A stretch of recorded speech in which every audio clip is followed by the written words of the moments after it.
Okay, we'll start with this. Later on this month, on the 26th, Australia's own Avril Mathie will be returning to action after over 12 months of inactivity. That's right. She's going to be returning to action against an opponent that is yet to be announced right here in the US of A down there in Florida. Avril sports professional record of 5 wins, no losses with 1 draw. She was last in action in January of last year. She managed to get at least 1 fight in the year of 2020, so the year of 2020 wasn't a complete wash, though whatever momentum she had hoped to build off that fight was subsequently halted by the global pandemic. As you can imagine, her career was affected by the pandemic the way that many careers in many different fields, in many industries, was affected by the pandemic. Thus, this will be her first fight in over 12 months. Against an opponent that is yet to be announced. And the best way to interpret this match is as a prelude to something bigger, something much bigger. You see, Avril's got several things in the works, several things coming down the pipeline. Avril Mathie is a model/boxer, to some degree a social media influencer as well. She's got a sizable following on Instagram. It's not hard to see why. This upcoming fight later on this month in June is servicing as a prelude, a warm-up fight to a much bigger fight for Avril that's set to go down in September against Steffi Cohen. You might be familiar with that name. You might not. You see, Steffi Cohen is a lifter, you know? Pretty big fucking fitness channel here on YouTube. Bigger than some boxing channels, some of the biggest ones. Steffi has a following, a rather sizable following of her own, both here on YouTube and Instagram, where she's got, what, 1 million, a little over 1 million followers? Yeah, she's got a big following. The fight between Avril and Steffi is set to go down on the undercard of Eddie Hall versus Hafthor Bjornsson.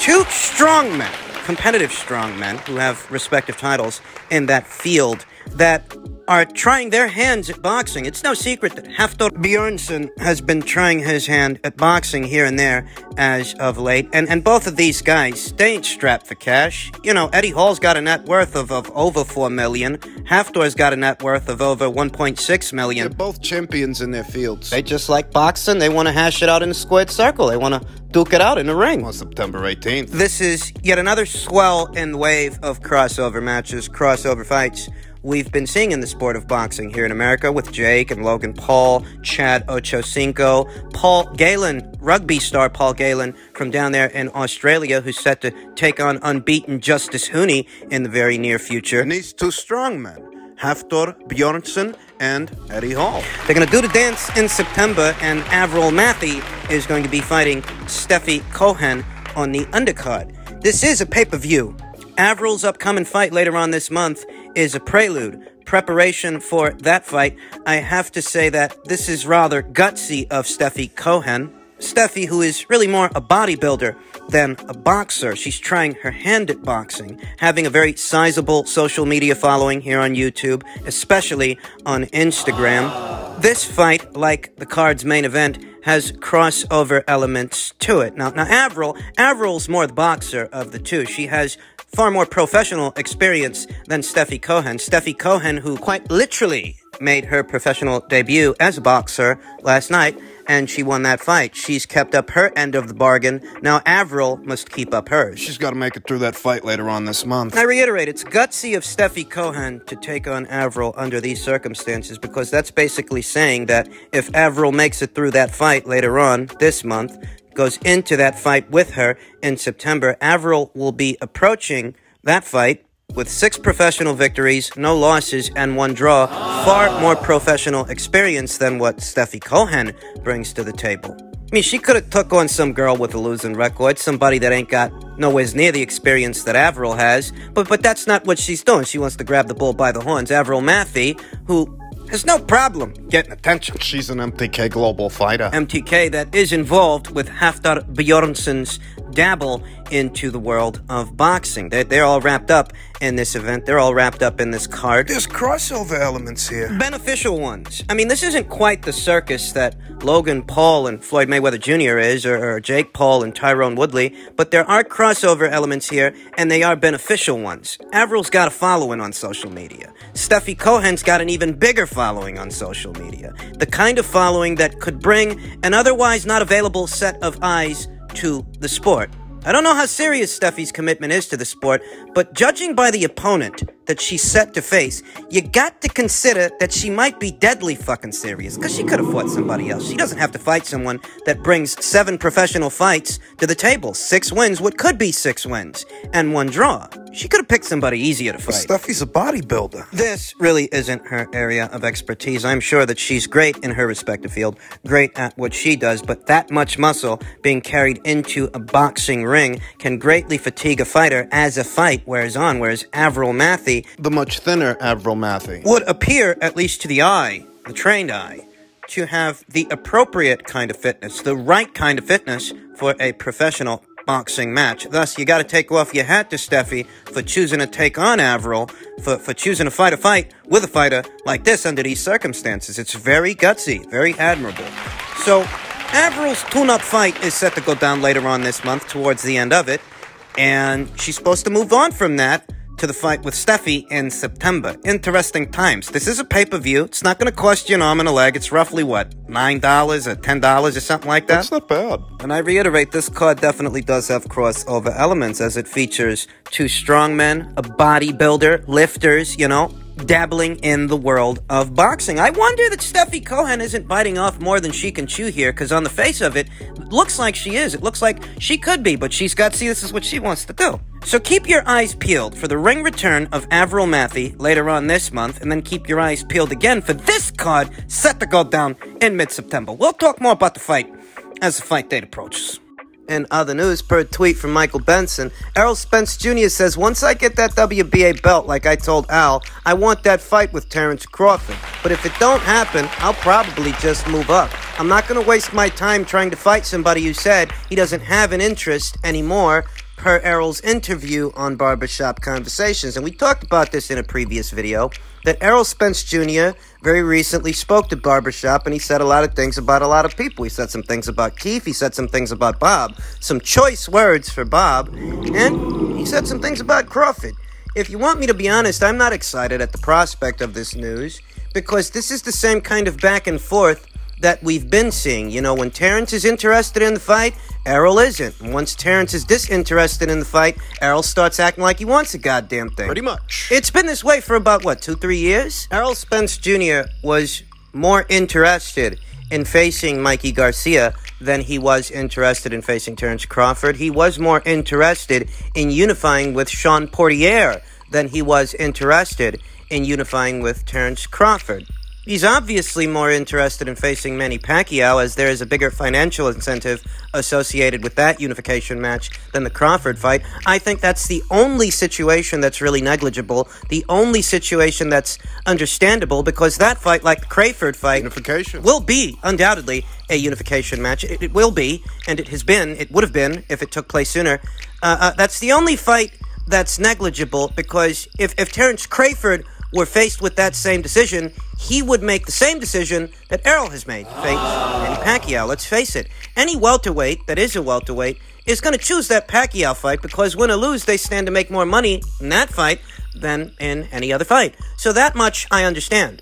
But there have been previous instances where it was Errol who wasn't all that interested in the fight, the Crawford fight. There have been those instances.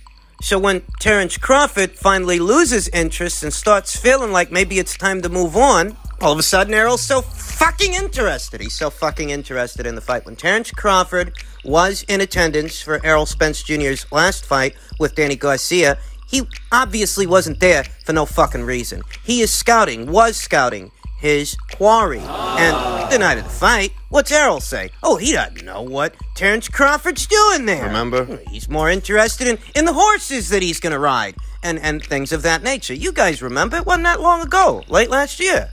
So when Terrence Crawford expresses an interest, you're not interested. And once he's not interested, you're interested. Give me a break. It's been back and forth this way for a while now. And it's for that reason that I'm not getting my hopes up, because there's still plenty of room in there for things to go wrong. Some people, they don't think Errol's going to make it past Manny. I think that those people are in the minority.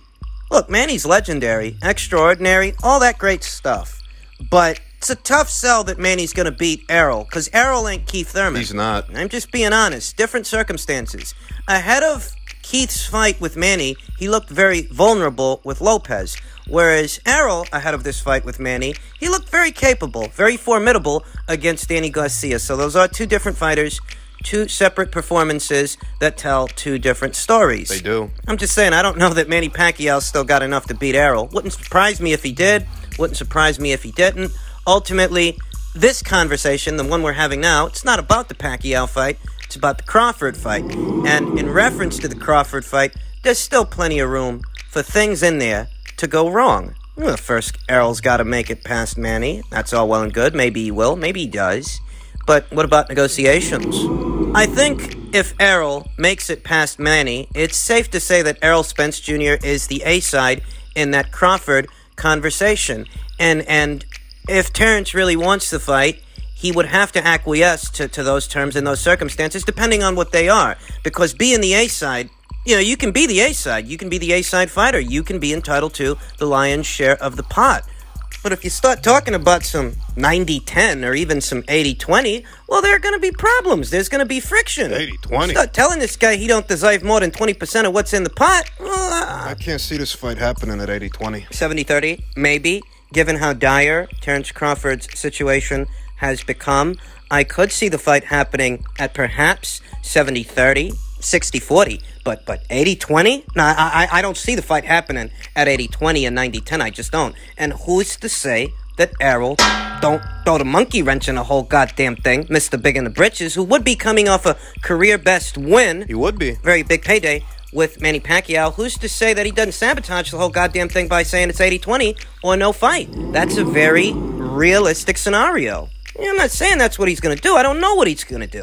I'm just saying it wouldn't surprise me if that's what ended up happening. There's plenty of room for things to go wrong. So you'll excuse me if I'm not getting my hopes up based on this latest set of comments from Errol Spence Jr., who can't seem to make up his mind whether he wants this fight or not. After the Danny Garcia fight, he didn't seem all that interested in it. But all of a sudden, here and now, in the spring of 2021, I guess he's interested again. Is he really? I do have to ask myself that. Is he really, when he's already got his exit plan, his exit strategy? Sounds like he really can't be fast.